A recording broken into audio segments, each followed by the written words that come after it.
Welcome to today's web seminar. This is Simone Turek. I'm here with several wonderful panelists, and I'll introduce them in just a moment. But I'd like to give just 1 minute for everyone to join. I know people sometimes can run a few minutes behind, so let's give about 30 seconds to let people continue to sign on. Thanks.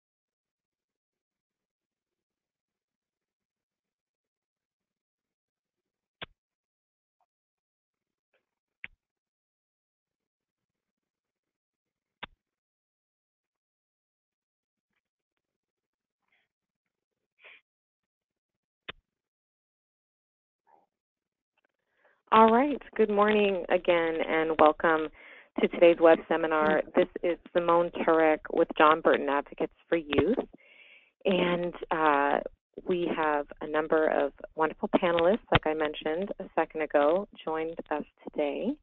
And first I want to just go over a few little technical points to make sure that everyone kind of is signed in the best way. We recommend to join via telephone. Usually with webinars, there's an option to join via listening through your computer speakers, and there's also an option to call in through the telephone.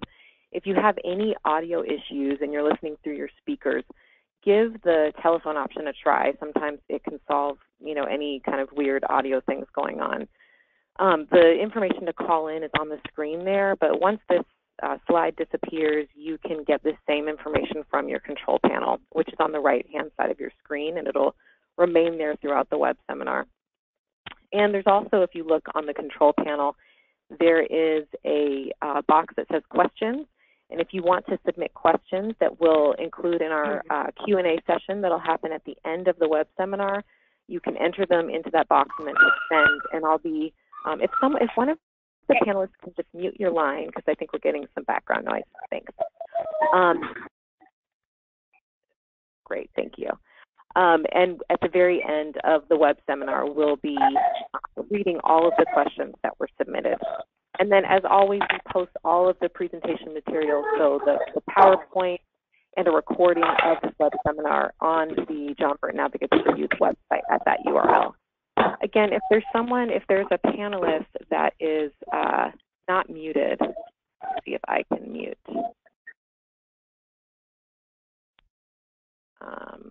Great, sounds like the problem was solved. So moving along, our panelists today.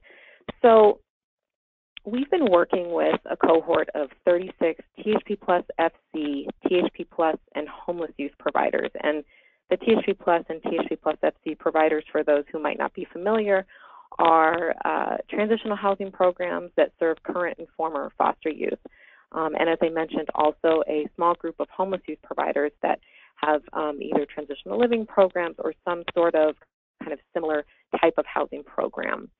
Some we've been working with for nearly a year, and some for 2 years on improving their capacity to support current and former foster youth and homeless youth in applying for, enrolling in, and persisting in college.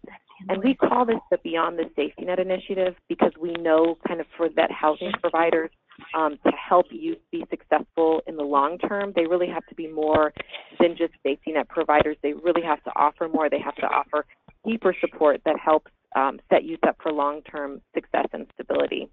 And again, just one more reminder for the panelists on the line, if anyone is not muted, if you can mute your phone because we're getting background noise. Thanks. One of the foundational elements of really being successful in working with college students is tailoring your case management so that youth's post-secondary education and kind of their identity as a student is central and not, just an afterthought. And so today we're joined by two providers participating in Beyond the Safety Net, Olive Crest and New Alternatives. Charmaine Lindley is here from Olive Crest, and Lupe Munoz and Danielle Zaparita are here from New Alternatives. Both of these providers are located in Orange County. Although they both have programs in other counties as well, we're joined today by their Orange County programs. And it sounds like, Lucy, did you join us? Yes, I'm here. Great. Hi, Can Lucy. you hear me? Okay. Yes, I can hear you. And if you can go ahead and mute your phone, and then when you're ready to present, you can then unmute it. Thanks so much. Thank you. We're also joined by the Orange County Social Services Agency, and unfortunately, we had a little bit of trouble getting signed on today, so I'd actually pulled Lucy's name off the screen there, so apologies for that, Lucy. Wish I could just put you back on right now, but Lucy Sorlozano is here with us from Orange County Social Services Agency. And, we've not only been working with these two providers, but we've also engaged kind of in some discussion with the County Child Welfare Agency about how post-secondary education is prioritized in their county. In this county, they definitely, see post-secondary education as a priority and kind of continue to participate in discussions with their providers about how they can, collaboratively constantly improve on this. And we think that's great. And so we wanted to ask kind of the whole group to join us today. We're going to walk you through kind of what this case management model looks like. And this is not something that's just applicable to housing providers, but I think it's also something that could be useful for others who do case management or caretaking for college-age youth. And when I say caretaking, I mean, if you're a caregiver, if you're a foster parent, if you're, working, if you're a CASA, if you're working directly with college-age youth, current and former foster youth or homeless youth. But, the common thread here is, you're working outside of off the campus. So we know that there's a number of amazing support systems available on our campuses in California for current and former foster youth, and now more and more for homeless youth. And we know kind of half the battle is making sure that youth are connected to these on-campus supports because as you'll hear later, that will make a world of difference for them. But we can't solely rely on that to be the only support they get as a student. So we know it's essential that, starting at home where they live. And again, if we could have people mute, I'm not sure if there is a panelist on the line who thinks that their line is muted, but it's not. If you can just go ahead and please mute because the background noise does make it difficult for attendees to hear.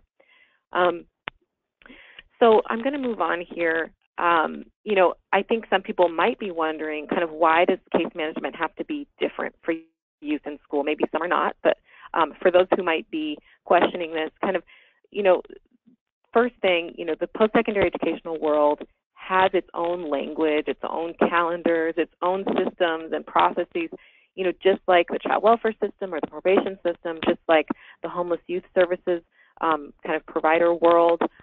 We all have different kind of worlds that we operate in, right? And the post-secondary education world, there is so much to learn. There are so many different things to be knowledgeable about so that you can really understand what the, set of supports are on the campuses, what are all the processes for getting into the school, getting financial aid. I mean, there's a ton to know, right? Second, we know that youth in school are balancing multiple priorities. Not to say that other young people are not, but particularly for youth in school, trying to figure out how to schedule in class and study time. If you also work, balancing that can be challenging. As many of us know who, went to college and worked, it's challenging. If you have programmatic obligations that these youth are being held to kind of in the housing program, those are other things to schedule around. It can be a lot. We also know that some youth are parenting, which is, I mean, a huge responsibility and something to figure out how to determine, do I have child care for this, for my child? How do I work all of this out? And so as a case manager, helping them balance and manage this is really important. Third, we know that based on data and experience, that for the majority of of current and former foster youth and homeless youth. School is not, it's not easy. College is not easy. These are individuals who have experienced childhood trauma. We know that childhood trauma leads to higher rates of a number of challenges, higher rates of mental health challenges, higher rates of learning disabilities, possibly that have been undiagnosed or untreated, cognitive delays, higher likelihood of self-medicating, substance abuse. I mean, there's just a lot that can potentially be impacted by childhood trauma and by kind of continued instability, both in the home, at home, and in the school. So we know that when youth move homes a lot or move placements a lot, in the case of youth in foster care, that they're also probably moving schools. We know that they're missing school. And so starting at an early age, they've already kind of been set back educationally. So we know that what this leads to at the college level is school is hard. Academics, getting assistance can all be a challenge. Lastly, foster youth and homeless youth do not have what's kind of called in the financial aid world as the expected family contribution. There's no parental income there. There's it's zero, right? So financial aid is a must. It's not a question. And the financial aid world is complicated and it's confusing, but it's essential that youth learn to navigate the financial aid world and that those assisting youth learn to navigate it. So case managing someone in college will look different than managing other young people who are not in college. So why do we care about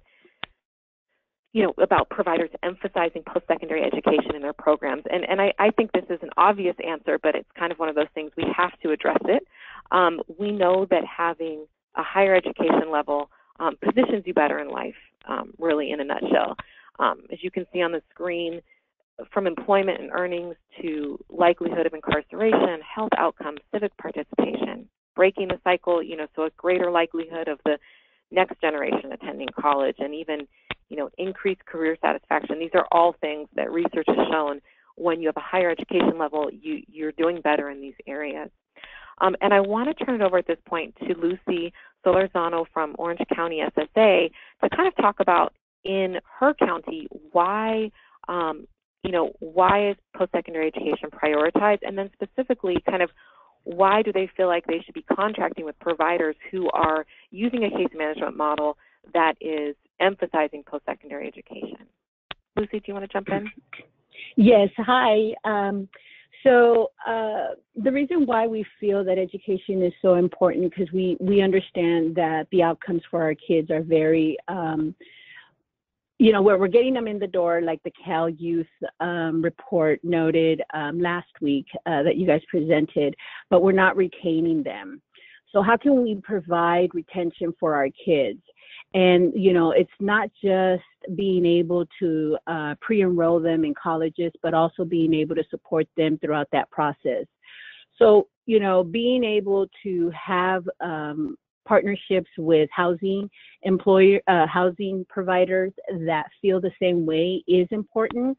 And we found that Olive Crest and New Alternatives have been able to do that. And one of the ways that we've been able to address some of these challenges with the kids is maybe making alterations to our contracts.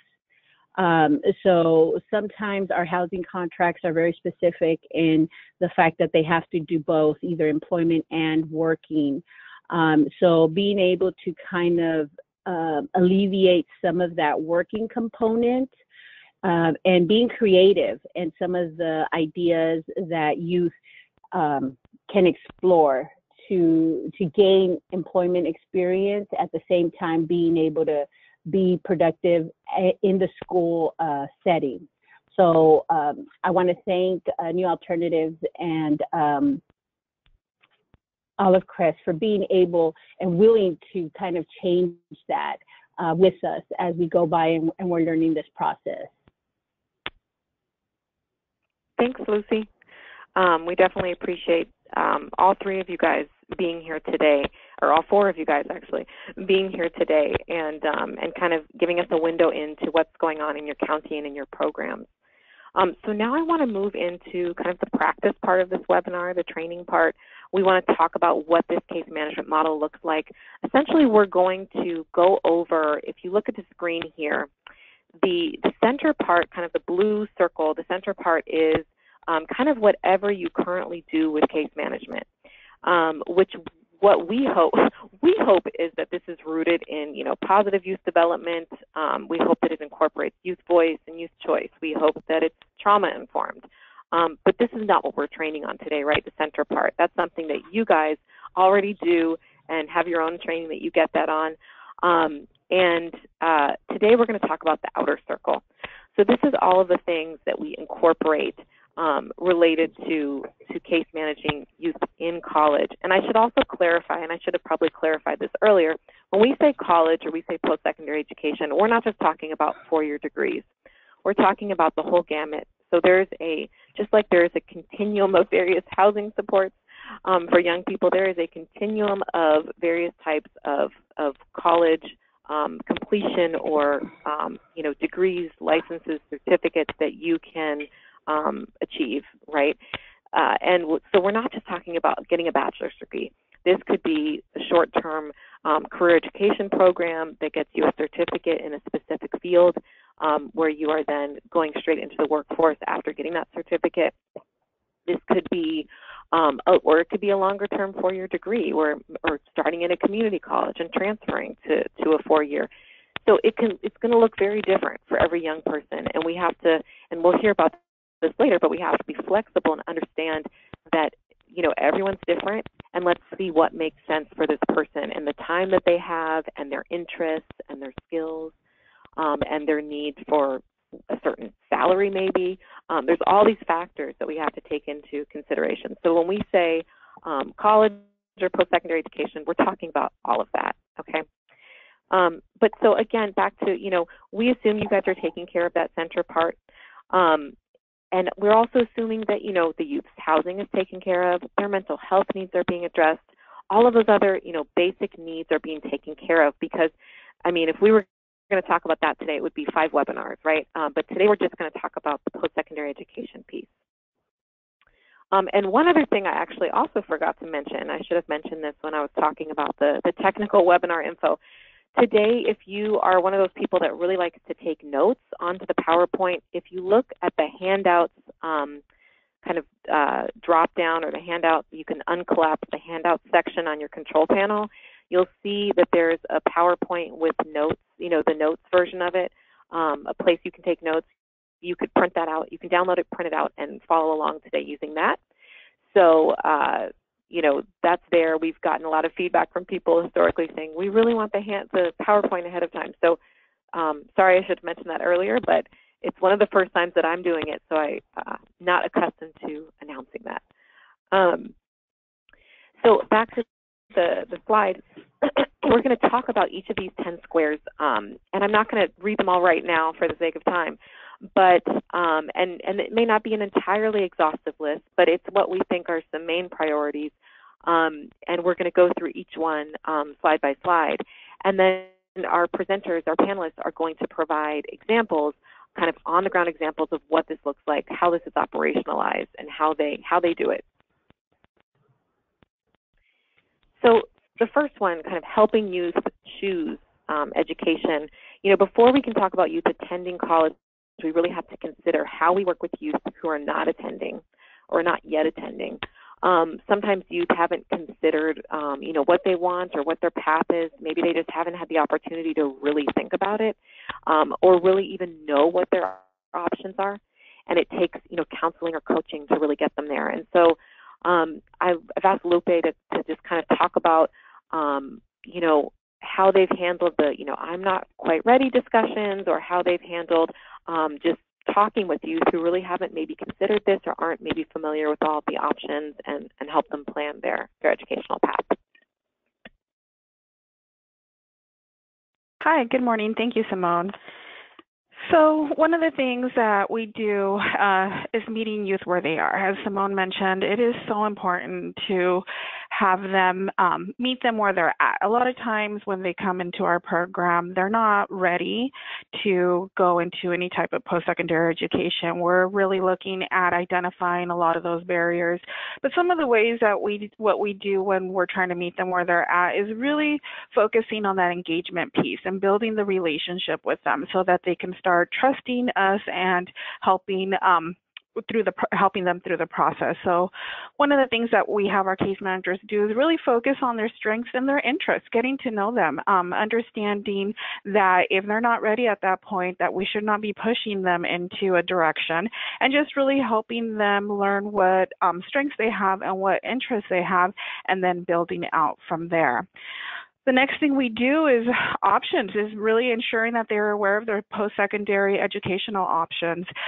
Some of the things that we do in that regard is all of our case managers are trained and knowledgeable on all the local resources. So some of the ways we do that is we have our case managers go out to the different community colleges, and we actually do this as a team, and we all go out to the different schools and get information about their programs, everything from their typical AA programs or bachelor programs to their CTE programs. Sometimes it's local providers who do different CTE programs in our area. So we're definitely having our case managers become educated and knowledgeable on all the resources, so that as a youth expresses an interest, then our case managers can say, hey, there's this school that, does this in the area. Are you interested in learning more about it? Another way that we ensure that our young adults are familiar with the different options available to them is we host a monthly community lunch, and at that lunch we invite the local providers, whether it's a community college or a four-year college or one of the vocational technical schools in the area, to come out and individually present their information.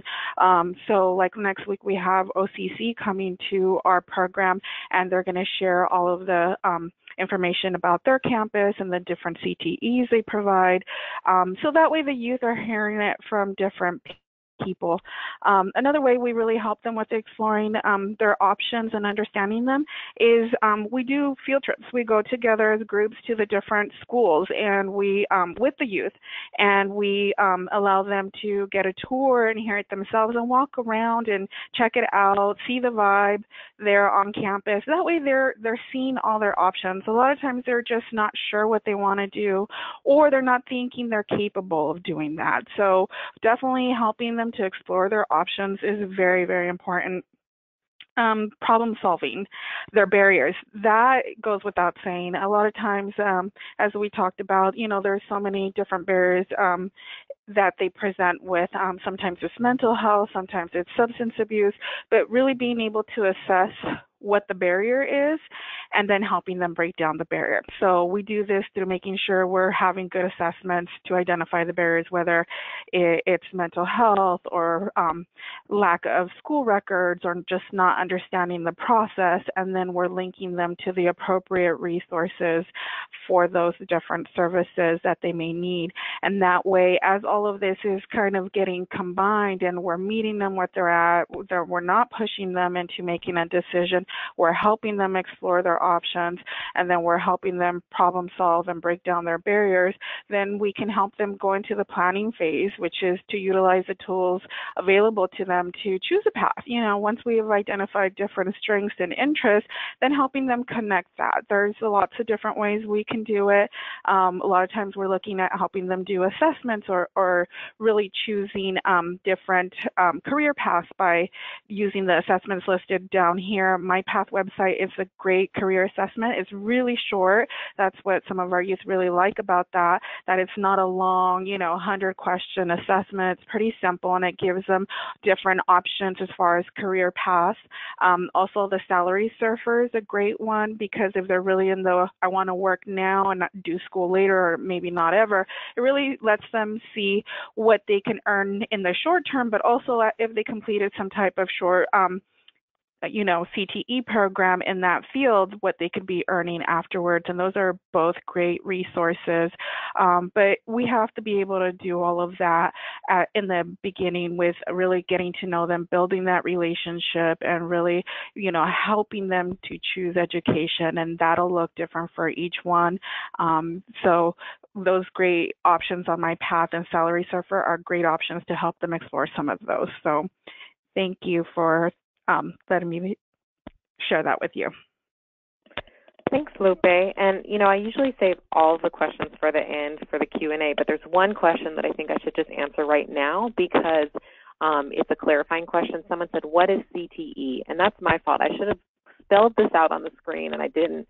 CTE, or CE as it's now actually technically known, is Career Technical Education, now called Career Education. It's been rebranded. It's basically the what used to be called vocational kind of programs available at the California community colleges. This is something that people definitely sleep on. Our community college system in California has hundreds of career education programs. Like I said, used to be called kind of identified as vocational. Then we were calling them career technical education. We're now calling them career education. So CEs is what it should really say on the screen. But there's hundreds of them in California. Every community college might have a slightly different, what's available or what they kind of specialize in. And they are, more short-term programs often than the degree path. So they can be, ideal for youth who are like, look, I don't have the time to get a 4-year degree. I want something that's quicker, and I want something that's maybe more focused, so I'm coming out with a very specific job. Career education is so diverse, so I really encourage you to go on these two, the cccmypath.org. You can see on that website every CE available in California, and then you can learn, where that is, how much it costs to go there, again, what the salary might be when you're coming out of that program and getting a job in that field. And it really allows you to see kind of what could be available to them in the next, their kind of 5-year trajectory maybe. So it's a really useful tool, as Lupe said. But yeah, so career education is what we're referring to. And those are all at the community colleges. We know there's also a lot of, private or for-profit vocational type programs. We want to just warn against, be cautious with those. Some of them have very low graduation rates. Some of them, most students end up in debt. You can get, the same type of education almost, in most cases at the community college with financial aid for a fraction of the cost, or even, kind of free depending on your financial aid situation. There's, of course, what used to be called the BOG fee waiver, or now the Promise Grant, which waives community college enrollment fees.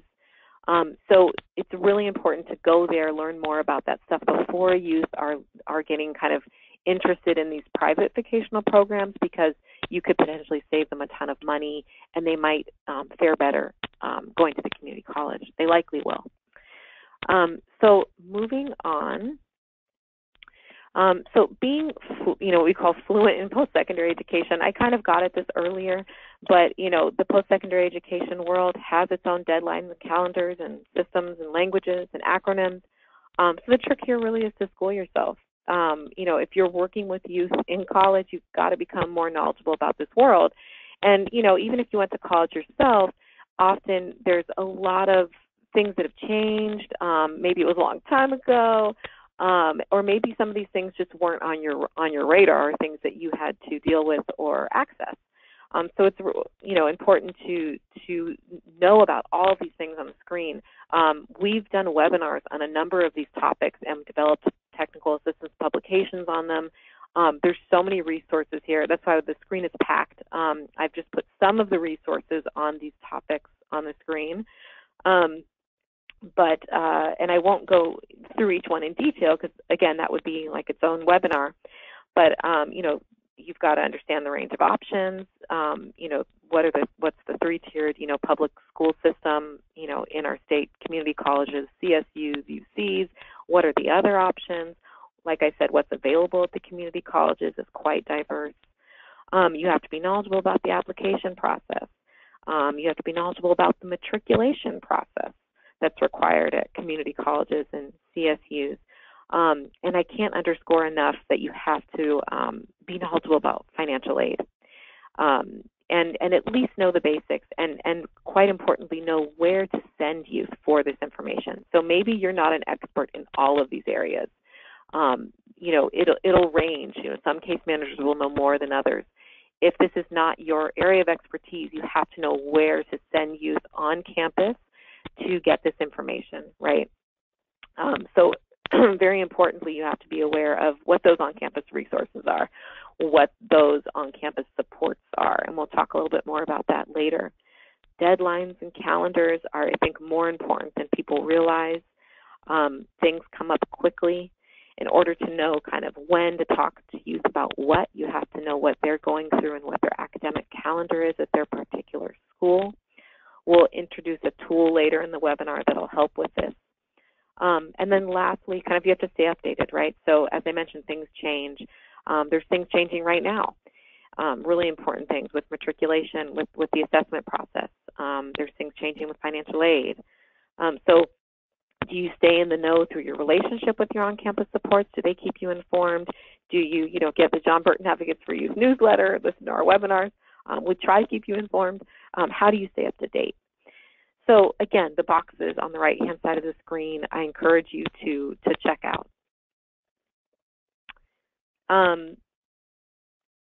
So ensuring you complete the FAFSA and the financial aid process. So this, again, this is something we have like 3 webinars on this topic.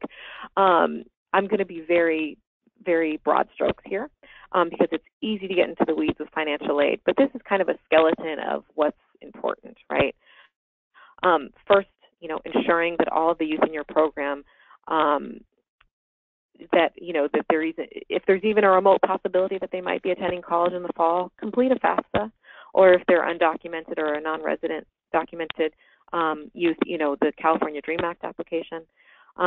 Ideally do this by the priority deadline of March 2nd. You can work with youth individually. You can hold group FAFSA workshops. There's a number of things you can do. You can send them to outside workshops. You can send them to the local colleges to a specific person with help, who will help complete these applications with youth. And in a second, Charmaine will talk a little bit about what they do. But I strongly recommend viewing our webinars on completing the FAFSA for foster and homeless youth. We also have an actual financial aid guide for foster youth in California. These are all really helpful resources if you want to get more knowledgeable about financial aid. That March 2nd deadline is also currently, the deadline for the Cal Grant GPA Verification form, but just know that there's some, like I mentioned, some upcoming changes in regards to the Cal Grant and also in regards to the Chafee Grant. If you're working with current and former foster youth, that's who the Chafee Grant is for. There's been changes to the upper age limit of Chafee, but the Chafee changes and the Cal Grant changes are currently, they were effective July 1st, but they're currently in the process of being implemented by the California Student Aid Commission that's working hard to get these things going. So we'll do our part to try to keep people informed when we know these things are technically implemented and available. And I'm sure that you'll hear from your local campuses as well if you maintain contact with them. Kind of back to the slide here. So yeah, tracking any follow-up items after the FAFSA is submitted or the DREAM Act is submitted is really important, right? Reminding you to check their email, make sure that if they're being asked for additional documents or information that they're providing it, because essentially, their financial application isn't really complete until the schools receive those things. What we know they will be asked for are, foster youth or homeless youth verification. Right now, for foster youth, similarly, the foster youth verification process is being automated. This is something that's in effect already, but being implemented. So a lot of great policy change in recent years with financial aid, and but we're playing catch up, right? So these things all they take time to be implemented. For homeless youth, I won't go into detail because again, it'll take too long. but view our After the FAFSA webinar on our website, and you'll learn more about this. But for homeless youth, there is a very important role that homeless youth providers can play, which is providing that some can play, if you're authorized to do so, which you can learn from that webinar, which is providing a homeless youth determination letter. And then lastly, we'll talk a bit more about this later, but you can help youth maintain their financial aid. That's an incredibly important role to play. Just as an example, if youth lose their financial aid because they don't make what's called satisfactory academic progress, you can help them file an appeal, for example. And we'll talk more about this a little bit later. So Charmaine, can you kind of operationalize some of this for us? Kind of how do you guys do all of this? Sure. Thank you, Simone. Good morning, everyone. So generally, we've had FAFSA workshops every year that's held by our education employment coaches and case manager. But this past year, we wanted to just liven it up and make it a little bit more fun. And so we had a very large conference room at our office that we decorated. We had tables with all of the different college colors and posters, and really set it up kind of like a party atmosphere. All of our staff wore college T-shirts and hats that day. All of our local colleges gave us free notebooks and resources and pins that we were able to give away as well. And then the focus was to have 100% of our youth in our group homes and all of our transitional housing programs complete their FAFSA. So we had about 4 to 5 laptops set up. We had all of our educational employment coaches, as well as our case managers, working with each youth individually to make sure that it was completed and there weren't any barriers to filling that out. And we know sometimes that can be a lengthy process. So while our youth were filling that out, we had the Monsters University movie playing in the background. We had a bunch of competitions. We had college bingo where they would go around our office and fill out different questions. And then we had raffle prizes for that. We had some trivia, and a lot of our raffle prizes were focused on our college-going culture. So we had T-shirts and hats and different things that we gave away. And then we did, at the end of it, we made sure that all 100% of our youth complete our FAFSA, which was very exciting. And then as far as tracking our FAFSA, we do that with our education employment coaches. And so we talk a lot about our youth when we go out. We have our laptops, and we really encourage them that, if you can check your email with us, let's check and make sure that there's nothing that hasn't been filled out, the college isn't communicating with you. And then we also have a really great relationship with all of our community colleges and universities, that if they see something and flag something, that they'll go ahead and reach out to us. Thank you, Simone. Thanks, Charmaine. So moving on here. So assisting youth with avoiding placement in unnecessary placement in remedial courses. So this is a bit complicated because, it's something that's actually in the process of being reformed right now, which is really exciting. But I'm going to give you kind of the broad strokes version, and then you can go learn more. We did a webinar on this topic called Unpacking Matriculation. There's also at the bottom of the screen a link to kind of a guide, what to know, what to ask guide. But essentially, it's important that you know how the schools that your youth attend assess youth as part of the matriculation process, which is, assessment is required, the matriculation process at the community colleges and the CSUs, assessment is part of that process. And it's the assessment process really determines, whether youth are placed in transfer level courses when they start or below transfer level, also called sometimes remedial courses. Historically, schools have used an assessment test. And the whole process, while very well intended, what we learned over time is studies showed that the majority of students entering the community colleges, for example, were being placed in remedial courses when they were assessing. And then the rates are even higher for foster youth. And then, although we don't have data on this for homeless youth in particular, I'd be surprised to say if the rates were so different for these two populations.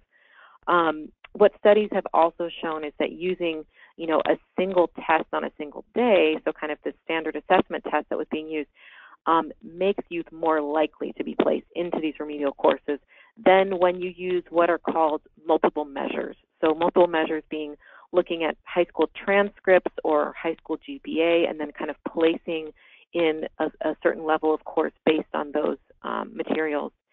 Why does this matter?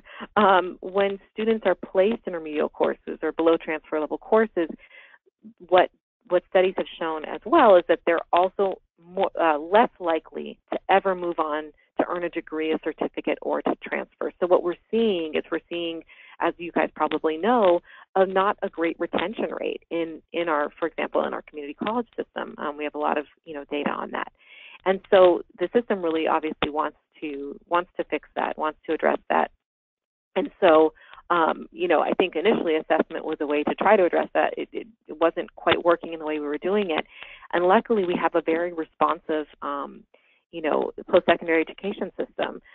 They are making changes. So the key is, right, if you want to help students avoid being placed kind of unnecessarily in remediation, the key is going to a college where they utilize these what's called multiple measures. The flip side of the coin on this is really that some campuses have tried new ways of also addressing remediation needs. Really exciting. So kind of a different way of looking at courses and teaching. There are ways to get people through the remedial coursework quicker. So 1 year versus 2 years, for example. And they found that these new practices they work. So it's not like, youth are just in courses that are too hard for them and they're bombing out. It's actually working and they're getting through the coursework. So like I said, because all these studies were so compelling and we have a responsive community college system and CSU system, major systemic changes are underway.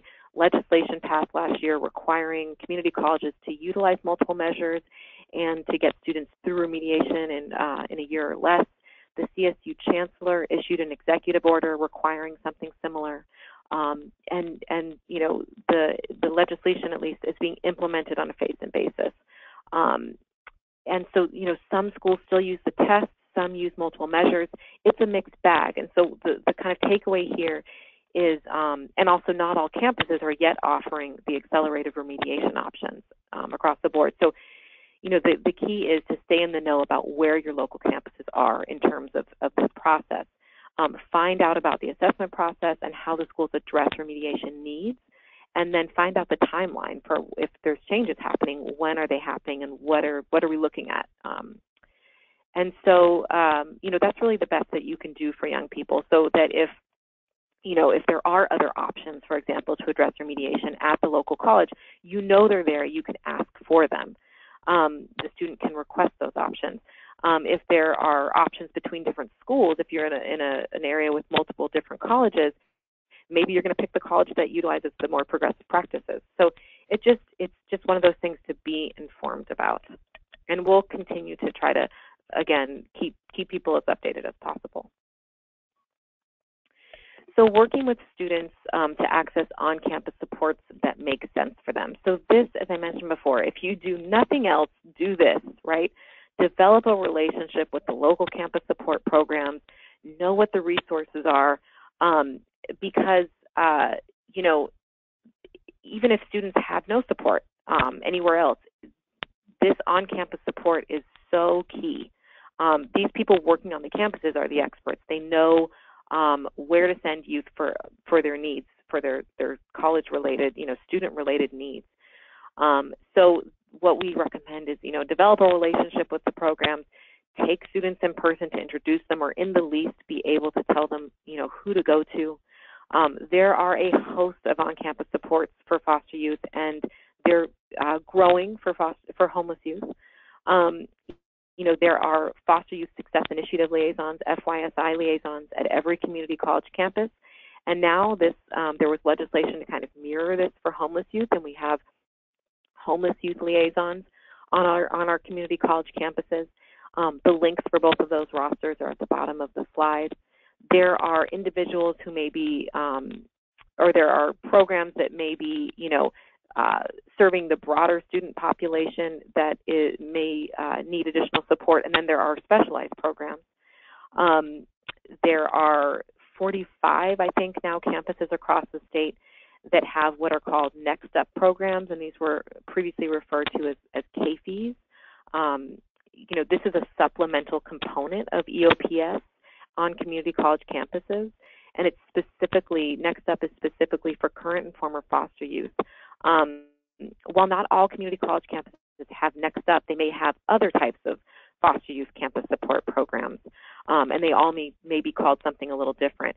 The majority of campuses across the state have some sort of foster youth campus support program, from community colleges to UCs, to CSUs to UCs.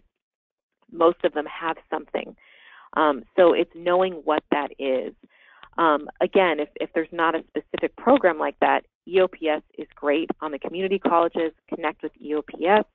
EOP is on the CSUs, but just a quick note, youth have got to apply for that program, EOP, at the same time they're applying for the CSU. So that's something to know when you're helping youth apply for CSUs. But on the California College Pathways website that we manage, that has a link that leads to a search engine where you can search for foster youth campus support programs across the state. So I encourage you to check that out. And again, more and more is becoming available. We're hoping to see more come on board for homeless youth supports and services. Obviously, they can access supports through the general campus support programs, but like I said, we now have these specific homeless youth liaisons at the community colleges, which is fantastic. Danielle, can you talk a little bit about your experience with the on-campus supports, and then maybe Charmaine, you can talk a little bit about the collaborative meetings that go on in your county and how you've engaged with the on-campus supports? Yes, hi, good morning. As Simone mentioned, it is very important for not only our youth to be familiar with at least one key person on campus, but also our case managers. So we really use this as a training opportunity for our case managers to get connected with all the campus liaisons to help our youth engage on campus. As Lupe mentioned earlier, one of the things we do is ongoing college campus tours, because as you know, not only do different campuses offer different resources, but they oftentimes change. And so to be up to date with those resources is really important. Some of the things that we do, besides invite them to our community events, but also attend the college tours, is really help our youth get involved on campus. Some of our youth that might be starting school for the first time, we really want them to get invested. It shows that once you're involved in either sports or clubs on campus, you tend to do a little bit better. So we've had a great opportunity to get our youth connected with some of those clubs and sports in order to get them more engaged. Another thing that we try to do is if they are able to work and go to school at the same time, is try to get them involved with work study program so that they can work on campus and have the flexibility to work with their school schedule, and also provide that support. And then again, you're getting more invested with everyone on campus. Our experience with work study too is the majority of the time, our young adults are able to get permanent positions once their work study is complete. So that's something that they definitely benefit on both ends. We also are able to build good relationships with some of the liaisons that have helped our youth that are really struggling with just other challenges that come up. For example, we had a young lady that was not very close to the school she really wanted to go to, and so she had a vehicle that she was able to drive herself, but during mid-semester was having car problems, and our youth sometimes just feel like giving up when they don't feel like everything's just easy for them. And so our case manager was really able to help her connect with her liaison on campus and explain what was going on instead of just stop going to school. And we had really good success with just because of the relationships we built, where she was able to get extra time to complete her exams and was able to actually finish the semester successfully. So we were really, happy to have that opportunity and, all the amazing support that these campuses offer, just to be able to, help our youth succeed.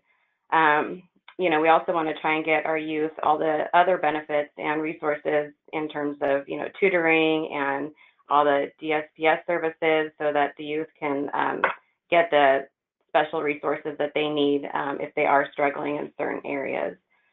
So it's really important for both foster youth and homeless youth to take advantage of all the resources on campus and all the support, and to continue building those relationships, because we've realized that it's not just academics that they can help with so many other areas. So As Simone mentioned, there's the link provided on the slide for the FYSI liaisons to get more information for your particular county and campuses. Thank you. So moving along here, and I should have probably said this as well. You know, there's a number. The slide says on-campus supports that make sense for them, and there's these wonderful support systems. But there's also a bunch of resources, if those are that's even the right word. But things like priority registration and priority housing. These are all things that we should know about when we work with current and former foster youth and homeless youth. You know, they're both eligible. Both populations are eligible for the two things I mentioned: priority registration and priority housing, just as an example. And so we should know that those are available options to the young people we work with, and you know, helping kind of make sure that you're accessing those things is a great role that we can play. And of course, if you're connecting them with people on the campus that are on the screen, they will also be making sure that that happens. So plugging into the student's calendar, I think this is one of those things that people think is like not that big of a deal. They're like, well, yeah, sure, that can be helpful, but really what's the big deal about this? What we've learned, even kind of more so through the Beyond the Safety Net initiative and continuing to talk with providers about supporting youth in college, is that this can make a huge difference just in the case management model. Being plugged in, knowing when things happen and what's happening, it helps you know what to ask students, because you're really moving from a place of how is school? How's it going? And then what does the student say? Fine. Right? And that we all are guilty of doing that. Things are not fine, and we say it's fine because it just feels socially acceptable. It's easy. Maybe you don't want to talk about it. Maybe you don't feel like sharing your business.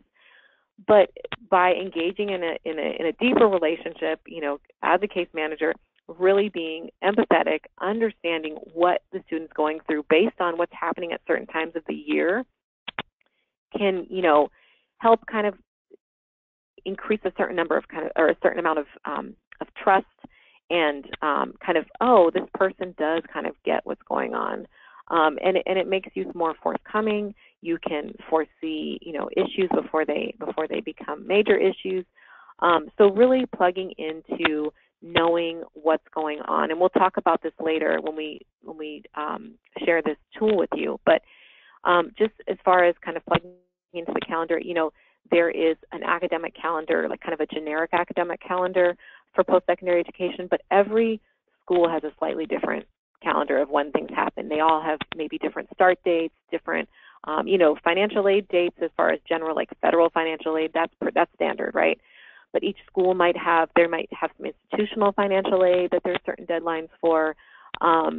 They each have their own ad drop deadline. Priority registration dates. There's so many dates and deadlines to know about. So it's important that you're well versed on those things, and that you have a copy of the calendar for the school that your youth attends or schools that they attend. And so I want to, instead of kind of going down the list here, I want to ask Lupe to just kind of, again, operationalize this a bit. What does this mean? What are you doing in this area? Sure. In this area, I mean, it is definitely important to be aware of all the different school calendars. And, our case managers have been doing great with being able to have that, depending on what youth. As we all know, there's lots of community colleges everywhere, different schools, and they all have their own schedule. So one of the things that we do is help our youth download the app for each school, so that way it gets synced to their calendars. That really helps them manage any conflicting priorities. We also help them communicate with their employers. A lot of times they're working and going to school, and making sure that as the semester is beginning, that they communicate with their employers, their school schedule, and advocate for themselves on, managing that. So that way they're not feeling stressed out, like, how am I going to get from school to work? So that's really important. A lot of times we coach them on what to say to their employers. Sometimes we're doing the role play with them because they get really nervous and anxious, and definitely helping them with that. Or if it's childcare, same thing. We're helping them, navigate that. being programmatically flexible is so key. I think one thing that we've really come to find as we've adjusted things and become more flexible with our young adults is that they're so appreciative of that. They really realize that when we tell them, there's flexibility during your finals and midterms and all of that, they become so surprised that we're so supportive with their school that they really respond very well. So we try and encourage their case management meetings to take place at their school, so they're not feeling like they have to come back and meet their case manager somewhere, and so they don't feel overwhelmed. We also try to be flexible with what the meeting times look like, the locations of the meetings. Like I said, sometimes having them take place on the campuses is appropriate. And also, encouraging some of those meetings to surround the school follow-up at all times, but also going with them to access those different services. So if it's, they need additional tutoring because they're struggling with math, then their case manager will support them and do that with them as part of their meeting. So it definitely sends the message to the students that we're behind them 100% and we're going to be as flexible as possible. And they respond extremely well to that. And then just, in general, being able to send a lot of reminders. We're constantly sending out text reminders to remind them of different important dates and different things that they need to do for school, and just being able to have the case managers always kind of say, hey, I hope you have your first day of school goes great, and just hoping you have a good day at school, and those types of things really sends an important message to them that we're committed to their education just as much as they are. So those are some of the things that we do. I'll turn it back to Simone. Thank you. Moving along, working with youth to access necessary supplies, transportation, and resources. I think this is definitely an obvious one. This may be one that doesn't need much framing or description. Youth need stuff for school. They need supplies. They need to have things in place before school starts, and we should make sure that they have those things, right? Ideally, some of these things I think are more challenging than others. There's also just a kind of reminding ourselves that other things affect school: childcare, housing, mental health needs, legal issues. These are not things we're necessarily talking about today because we're talking about very specific post-secondary education related kind of case management tactics, but remembering that all of those things impact school. And whether a youth can stay enrolled in school. So remembering kind of those linkages. I will say one thing about transportation is that we, during the pilot project that preceded Beyond the Safety Net, we gave out these little, these $400 retention grants to youth in that were participating in the programs that were in the pilot to assist them with, crises that may have impeded their ability to stay enrolled in school. Over half of the retention grants were transportation related. So I just want to say that definitely an issue, something that programs can help with a lot. Danielle, can you talk a little bit about how your program tries to prepare youth? Yes. So we do a lot to try to help our youth connect with the necessary resources. As Simone mentioned, with getting their books. If they don't qualify for the John Burton Book Fund, we definitely make sure that we help purchase their books for them so that they're prepared. And we are able to do that through our incentives program. We also do a lunch and learn workshop every couple times throughout the semester. Our most recent one it was more for our new incoming students, so their first semester in college, and we were able to give them calendars and able to get them backpacks and different supplies so that they can be prepared for school. And it was really cool. Some of the topics that we went through, we broke out into different workshops, but one was, study skills, how they can prepare for their semester, for their exams and get ready by different types of study skills. Also goal setting, teaching them how to use SMART goals so that they're specific and measurable, attainable, relevant, and time-based so that they are able to plan out for the semester. And then we did a really fun understanding a syllabus. We did a syllabus scavenger hunt. So they were each given kind of a little quiz, and we went over and then handed out a syllabus, and they had to go through and try and find out what kind of grading scale that teacher is going to use, what their name and email and phone numbers were, and when homework's due and that kind of thing. So they had to really go in specific detail on the syllabus to find out, exactly what they would need to know for that particular class. So it was really good for them to explore with the case managers prior to starting the school semester so that they seem prepared. Some of the other things that Simone mentioned is transportation, and that could be a huge obstacle for a lot of our youth. So one thing our case managers do is before school even starts, not only do they, help them figure out the bus route, but they'll actually get on the bus and ride with them the week prior to school starting so that they can be able to time it according to when their classes start, and then also get on campus and walk around and find out where their actual classes are and what buildings, because it can be really overwhelming for them their first semester there. If, transportation does become an issue with the bus, then we also try to help them get a bike. We also provide gas reimbursement through our incentives program. And then again, just like we talked about earlier, connecting them with all the resources on campus. Some of the programs on campus give gas cards or bus passes for our youth connected with the EOPS offices. So definitely necessary. And then in terms of other things that can affect school, we do try to link them, our parenting youth, to the child care on campus. Sometimes that can be a challenge as well because it could be full, or maybe they have an infant and they don't accept infants. They only accept toddlers ages 2 and up, so that can be a challenge. So our case managers really try to connect them to some of the additional community resources so that they can be successful in school, as well as with mental health needs. I mean, obviously utilizing the resources on campus for mental health, but really linking them beforehand with some of the community resources to address some of the mental health needs so that they can be more successful in school. So now I can pass it over to, I think Charmaine was going to talk a little bit about some of the things that they do. I think Charmaine's going to talk on the next slide. Charmaine, am I mistaken? You're correct, Simone. Okay, great. So I will advance it along.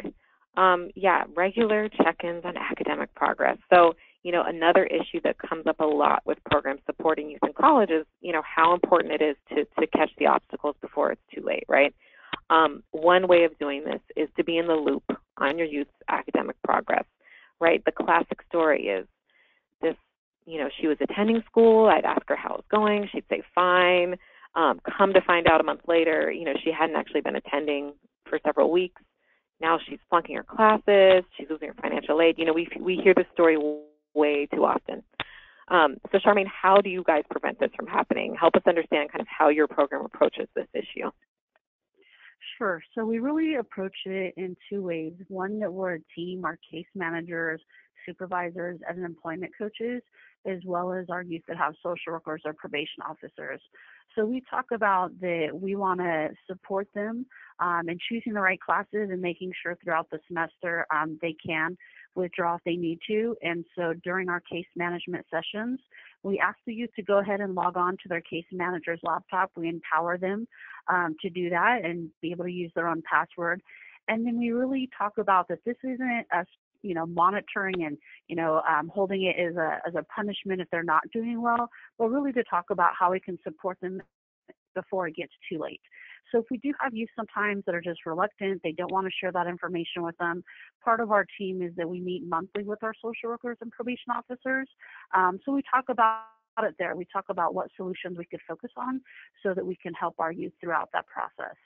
And so we did that all of last year, and we started again this year, and we've seen a lot of success with talking about it in areas of support and allowing the youth to log in themselves and show us their transcripts and where they are with their classes. And Charmaine, do you think, since you can kind of, anecdotally compare, this past year with the year prior, do you feel like you've had less kind of situations where youth are having to, drop all their classes or drop after the drop deadline, or they're losing their financial aid, kind of all these classic stories you hear? Do you think that there's less of that since you've been doing this? Absolutely, yeah. We were able to talk with several youth and have them be able to drop with the W, whereas in the past we wouldn't find out until the semester was over that they had flunked all of their classes, but had been telling us that they were doing great. So we've seen just a huge shift in being able to support them during that until finding out several months down the road. Thanks, Charmaine. And I should say, because I know if there's any probably schools on the line, they're like, wait, but a W does affect satisfactory academic progress. You know, that is something that one of the reasons we want to catch these things early is because youth have to go get counseling on campus before they make that decision to drop, right? So if, like, for example, if Charmaine's program sees that a youth is struggling and that maybe dropping is the best case scenario for them, they're going to see an academic counselor and they're going to say, let's see how this would impact you versus an alternative and determine what's the best case scenario, because we've got satisfactory academic progress on one side of things, right? And then on the other side, we have, well, if youth drop after the drop add deadline, what can happen? Or what if they've spent their financial aid and they owe aid back? You know, there's many things to consider. So I think my top advice would be make sure youth are receiving counseling on campus before it's too late. So if in your program you realize there's an issue, make sure they're getting that help on campus. Moving along here, so being hands-on with activities related to post-secondary education, this may seem, you know, that it's odd that we have this as a practice because it's kind of a common thread through all of the practices, but we have it as a practice because we think it is so important that we want to underscore it. But yes, it's something that you should see through all of the components of this case management model. It's something that makes it unique, and it's part of what helps youth be successful. Lupe, can you talk a little bit more about what being hands-on really means and give some examples of kind of how you do this in your program? Sure. Well, I mean, for us, this has been the most critical part of this case management model. I think we look at it, you know, engagement was the first part we kind of talked about it and meeting them where they're at. However, once we're fully engaged with them and they're connected to us, then we have to activate that relationship with the young adults. And this is where we talk about being hands-on. For us, that's activating that relationship and being able to do things with the youth. It's definitely just so much more than just reminders. So some of the way our case managers do that is they go with the young adults to their school appointments, whether it's meeting with the counselor or going to the orientations. They're doing that with them. They're also walking around school, helping them find their classes. For example, we had a young adult move in yesterday, and he's going to be starting school on Monday. So today, as we speak, our case manager is out at his school with him, helping him find his classes, making sure he's prepared for that day, you know, pointing out where he can go get lunch and where all those things are, because this young adult, you know, just moved in and needs that level of support. So being able to do that with them, holding their meetings sometimes at that coffee shop. So the case managers are there with them. Also, as part of that is going into the bookstore and getting them familiar with what resources they can find useful or supplies they need in the bookstore. We also purchase something for them, you know, whether it's a lanyard or school calendar or a t-shirt. Some of those things have the youth feel very excited about being a student. You know, I think that goes for everybody. When you're involved and invested in your school, you have a lot of school pride, you're more committed to doing that, and the young adults become very excited about being a student. So that's part of the process in the beginning. But like I said, this has been the most critical part. I think, you know, a lot of times our youth share that, you know, this has really helped them see that their case managers are just as committed to their success as they are. So that has been really beneficial in helping us, is that hands-on part of the activities with the young adults. So thank you. Thank you. So moving along, we're nearing the end here. I think this is our final kind of slide for the model, and then I want to share a tool with you, a new tool to help you kind of do all of this. But first, early intervention to prevent future crises. So similar to the last slide, this is something that we should see throughout the model, really a common thread that we want to underscore. There's a lot to this, right?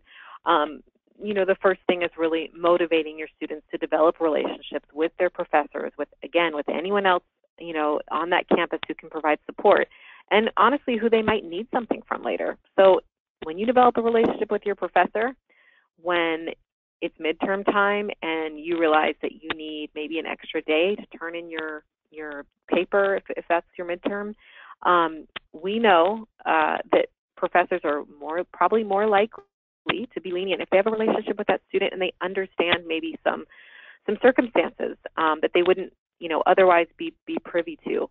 So we really encourage them to develop these relationships early on, right? Who can be a resource, who can help them feel a sense of belonging on campus. These are all very important things to do early on because they'll come in handy later.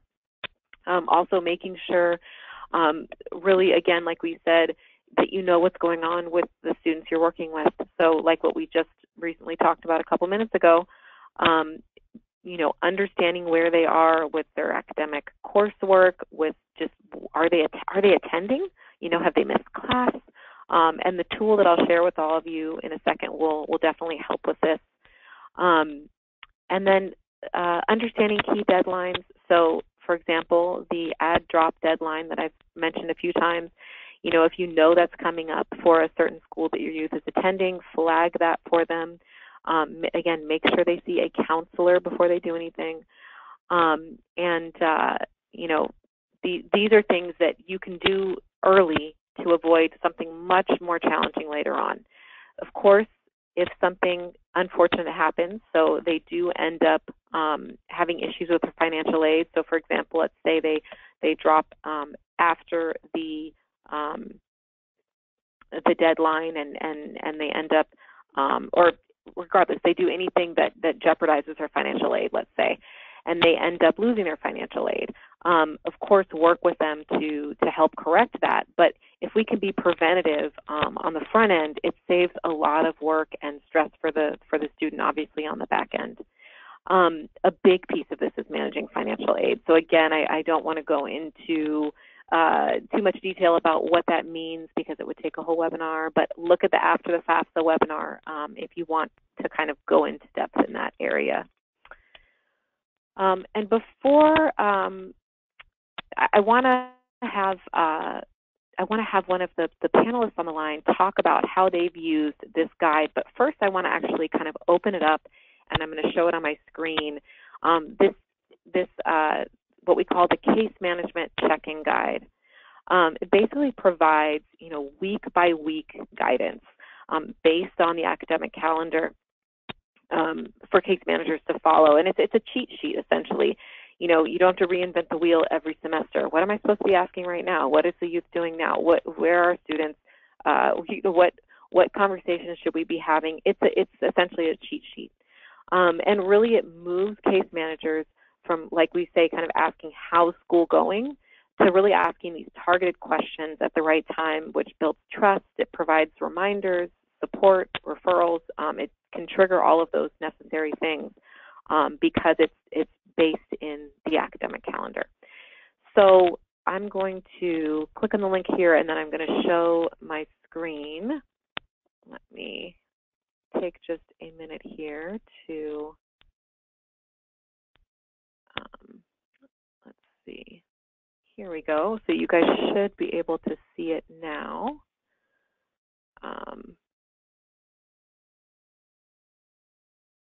Let's see. Yeah. So you should be able to see it now. I want to just scroll down and show you.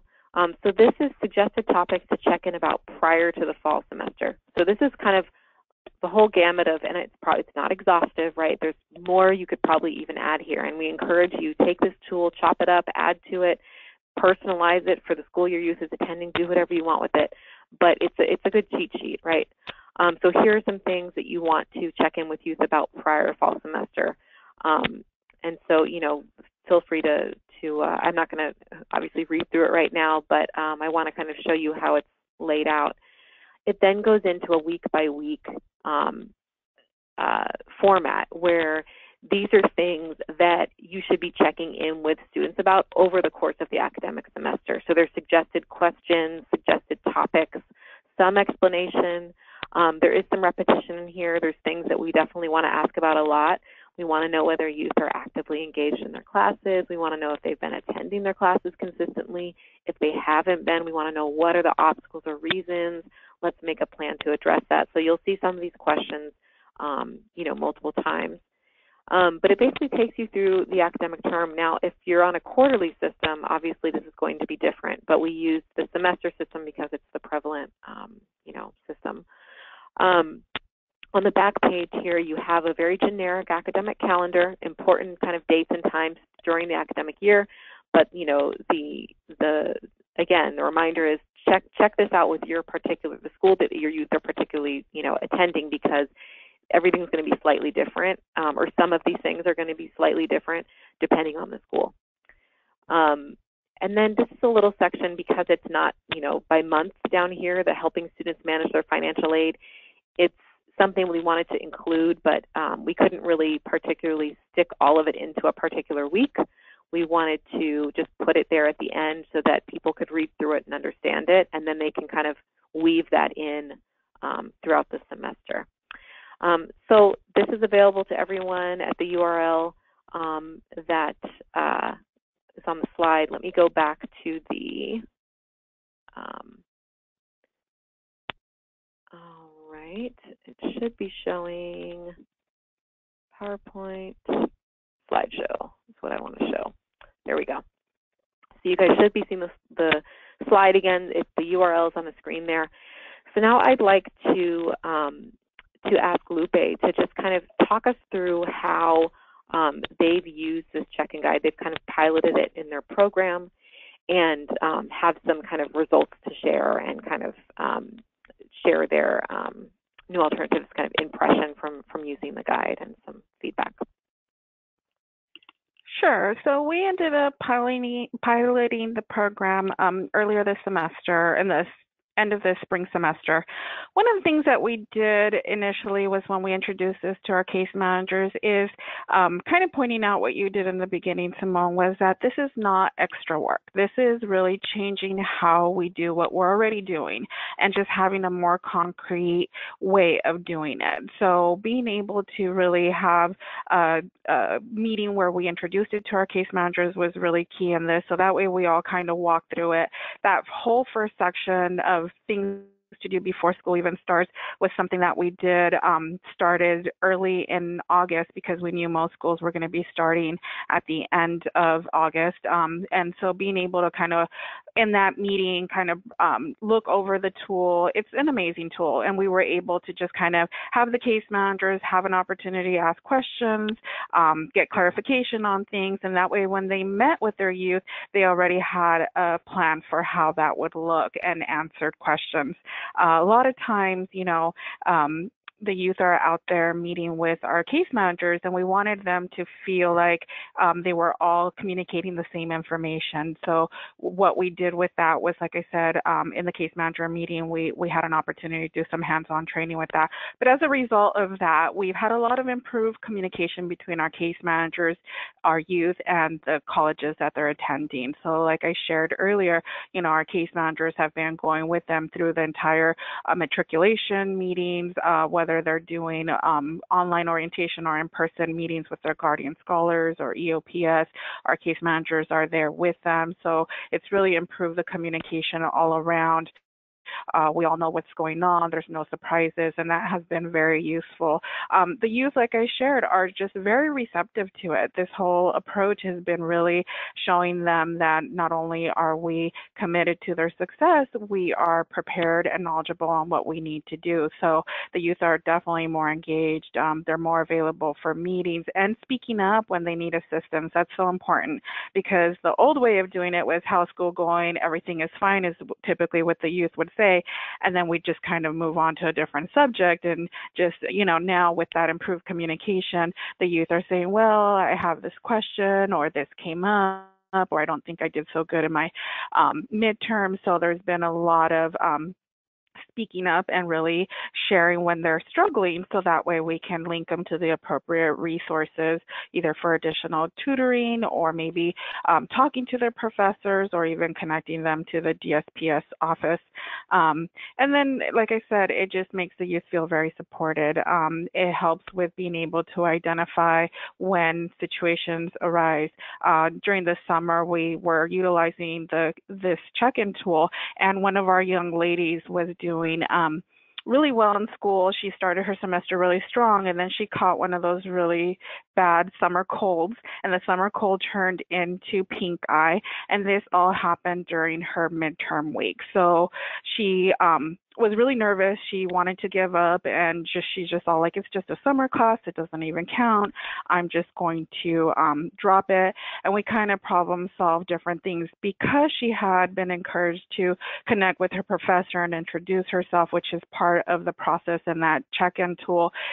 She was able to email the professor and let him know what was going on, and then he allowed her to make up the midterm. Like I said, unfortunately, she got pink eye, so she also missed the makeup for the midterm, but because she had that relationship and she was able to connect with him, he even gave her another opportunity to do the midterm, and then she caught up with her papers. She was behind 2 papers during this time frame, and she was able to do those 2 papers with the help of her case manager, and everybody on her support system helped her by being flexible with the time and really encouraging her.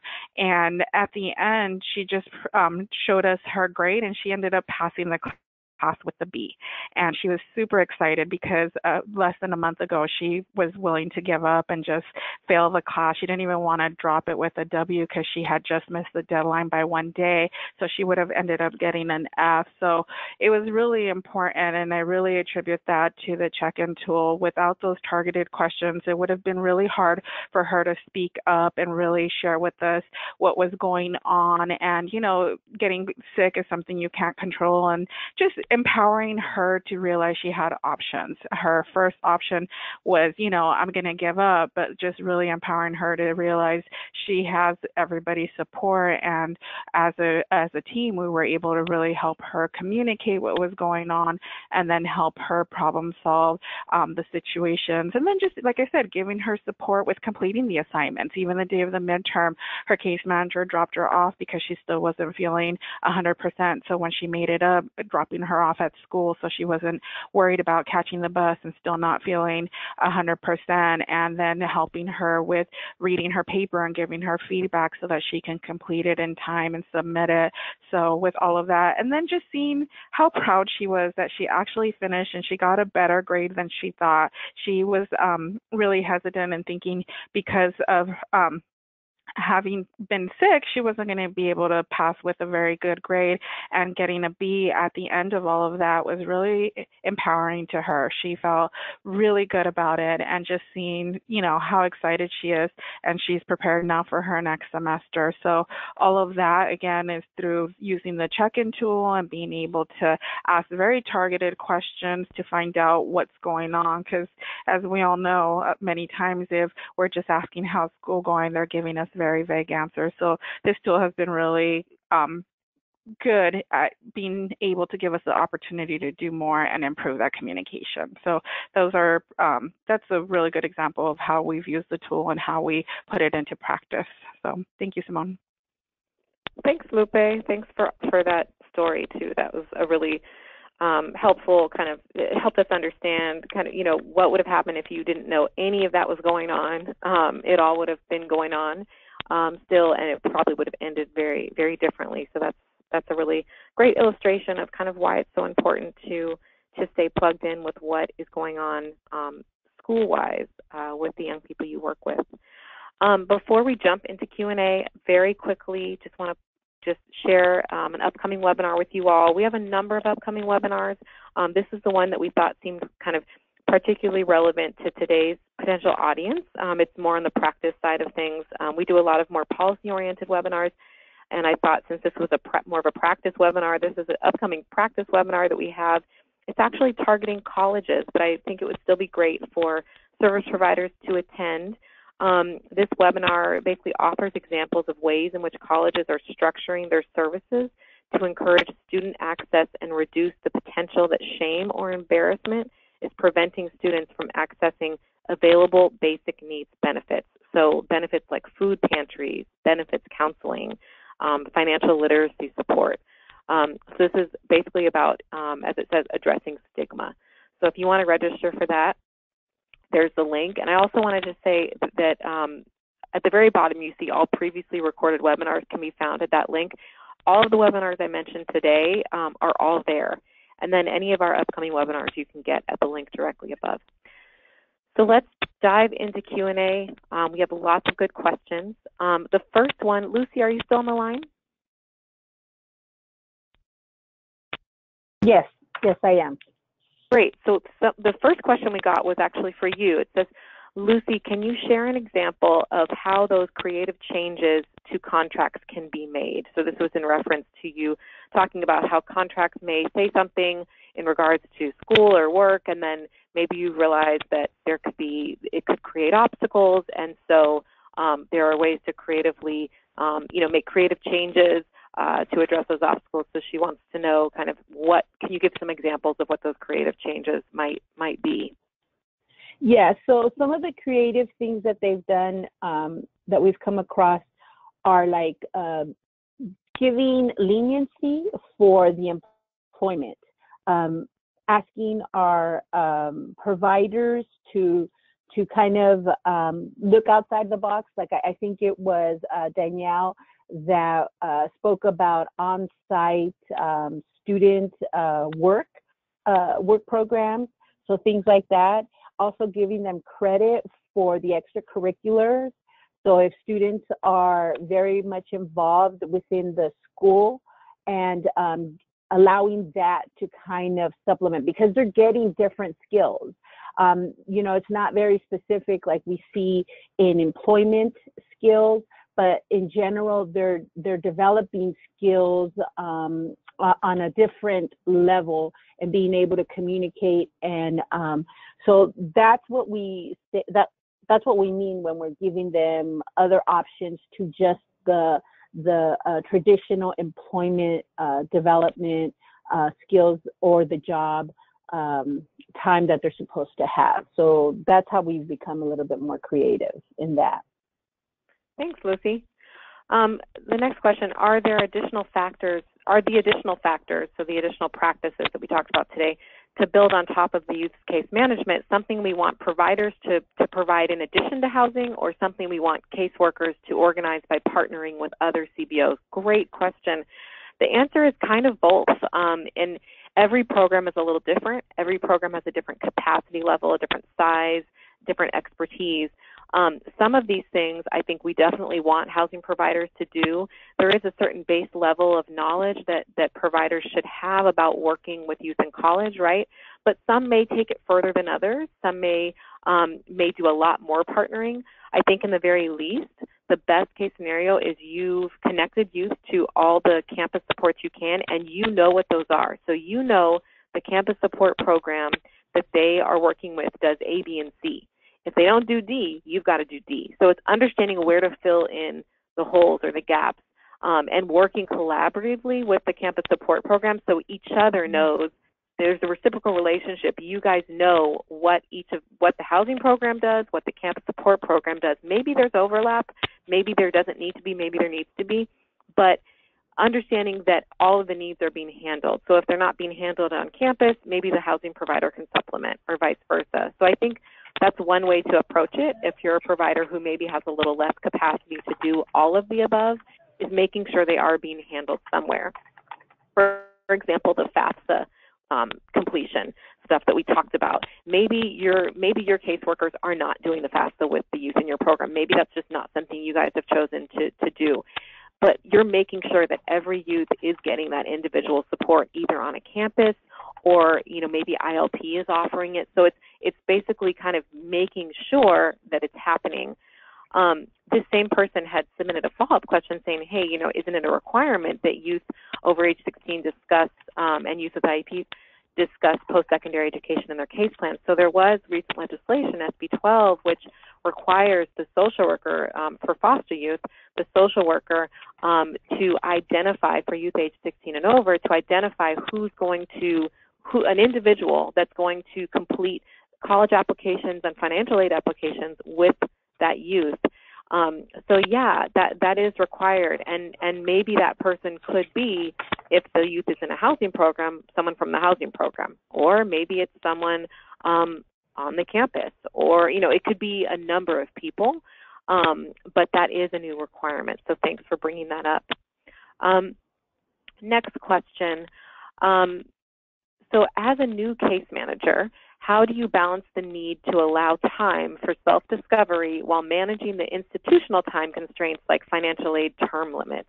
Do either of the three providers on the line want to take that question?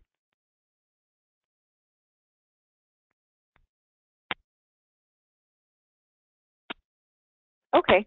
So I think one thing that I can say to that is that there have been changes. So in regards to financial aid term limits, at least with the Cal Grant, and this maybe isn't answering your question, but it's an important point, the Cal Grant for foster youth at least, I know this doesn't impact homeless youth, but for foster youth, the amount of time that you can receive the Cal Grant has been extended. So hopefully, at least for that financial aid, that will not be as much of an issue. But I do hear from providers, excuse me, that when they're working with youth, they do try to incorporate this into their counseling. And it's kind of what Lupe went into on the first slide when she talked about helping youth find their path. We do want to meet youth where they are. We, of course, don't want to just be like, enroll in college, and they're telling you, I don't want to enroll in college. We don't want to do that. But we do want to help them find a path that leads them to where they ultimately want to be. If they ultimately want to be in a certain career, or making a certain amount of money maybe, or having a certain level of stability, it's helping them kind of find the path there. In many cases, that path is going to involve some sort of post-secondary education or training. So helping them see that and do it sooner than later, so that they are able to, do it while they are supported, whether it's financially or with housing, is important. Next question. In preparation for FAFSA, do youth need to file taxes? Do you have resources to help teach youth the financial literacy they will need to file taxes? So I will just briefly say in regards to that, if youth do not file taxes, they do need to submit a tax non-filing, what's the exact word? Tax non-filing verification form. If I'm fudging the words a bit, excuse me, but there's a form they have to submit if they do not file taxes. That's required by the FAFSA. Next question, how would one know which school utilizes multiple measures? Is it usually advertised on their website? I can't say across the board that it's not, but generally, no. We have not found it advertised on school websites. Your best case scenario is to talk to your local colleges and ask them how they assess. Do they use multiple measures, or do they use the assessment test? And then to ask how they address remediation needs. Do they offer accelerated remediation options or other ways to accelerate the process? And the next question is, can you explain more about the provider incentives program? Now, I can't recall which of the three of you were talking about that. Hi, Simone, it's Danielle. So we do utilize an incentives program just to basically reward our youth for doing what they should be doing in the program anyways, so they don't do anything additional, but they earn incentives throughout the month just for maintaining housing, meeting with their case manager, paying rent on time, and so we like to kind of give them a reward at the end of the month where they can earn credits, and that can be redeemed for cash for different basic need items. So we try to make it in terms of ILP necessary items. So it could be maybe something extra for their apartment, like a decoration or something different. It could be for work clothes. It could be for school supplies, like I mentioned earlier, just to kind of help them trying to think outside the box of ways we can provide additional support for them. I hope that answered the question. Thanks. Okay, sorry, there's so many great questions here, and I've got to pick a couple. and we'll just stop after these next two questions. So one question is, do you have a case management tool similar to the one shared today, but for high school students? We don't have a comprehensive tool like this, but I do have something that could be helpful. If you email me, or actually maybe other people want it too. So when I send the follow-up email out to everyone, I'll link to it. It's a much shorter document. It's not, it looks very different, but it will be, I think, somewhat helpful. So I'll send that out with the other materials. The other, I think, question, where did it go? Sorry, let's see. Okay. Seems like Orange County is doing well in this aspect to support foster youth and homeless youth in post-secondary education. Can we get a quick recap on the top things providers are doing and their recommendations to other providers, especially interested in supporting these youth with transportation and other tangible supports?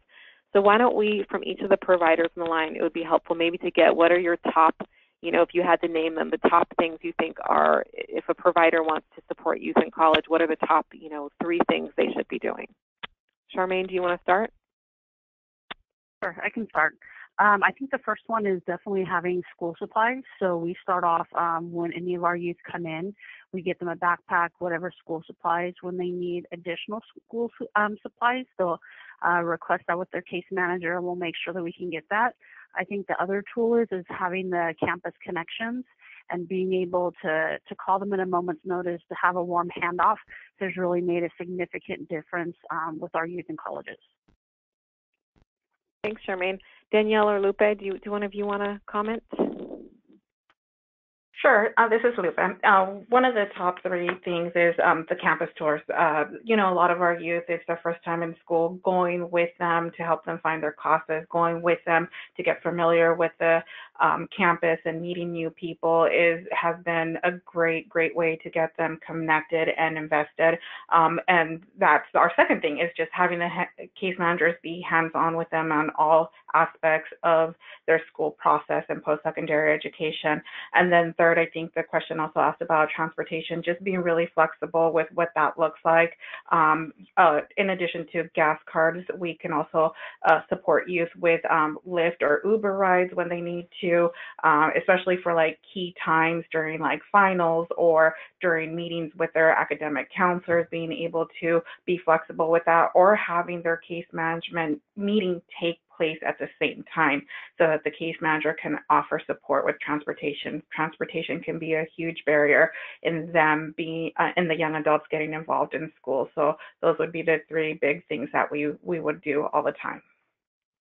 Thanks, Lupe. So we're about 7 minutes over. I'm not going to hold anyone any longer. Thanks so much to our panelists for attending and sharing what they're doing in their programs and county. And thanks everyone for attending the web seminar. We'll be sending out materials later today with the PowerPoint, the recording, and the other thing that I mentioned a few minutes ago.